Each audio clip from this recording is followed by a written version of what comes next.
So a lot of people are familiar with drop shipping, but they're not familiar with the terminology of branded ecom, which is kind of the coin term that I use for my system, my structure of drop shipping that I do, right? And I don't even drop ship, I do white label. So kind of like this comment, I do white label. And so what that means is that I have someone who basically is a dropshipping supplier that has a bunch of supplements sitting in a warehouse that I get to choose from.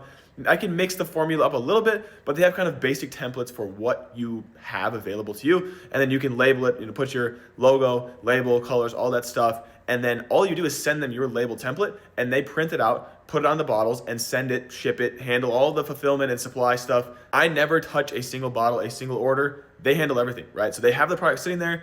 I put my label on it, my design, I tweaked my formula a little bit, and they handle all the fulfillment, right? And so it's basically drop shipping, but everything is way more branded than what you typically get with a shitty Chinese supplier, right? The supplier I use is based in the US. They have fast shipping times, awesome branding with all of my products, with my labels. They look really good. And the biggest thing is the product quality is actually fantastic. Like they're not getting some shitty supplement, sent from China that takes forever to get there. The formulation's all messed up. They put ingredients in there that you didn't even know about. Then you get sued and you're liable, all this stuff. None of that did I want to worry about, right? I didn't want to get sued. I didn't want to have to buy bulk inventory. I didn't want to have to pay a bag to get started, right? And so with this white label branded ecom method that I use, it's just way more accessible. You can build a legitimate name brand supplement, that becomes big and popular and everybody knows and loves, but you don't have to take any of the risk, right? And you don't have to worry about shitty Chinese manufacturers. I don't know why it's still a thing in 2025 to think that an actual legitimate brand is going to cost you a massive bag to start and test the market and get your first few sales,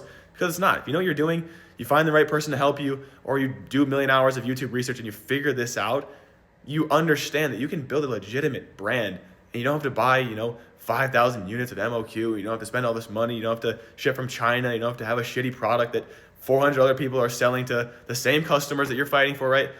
It's easier than you think. You just have to know what you're doing, find the right person for some guidance, which I try and be, and, do some research, figure it out. It's much more accessible than people think.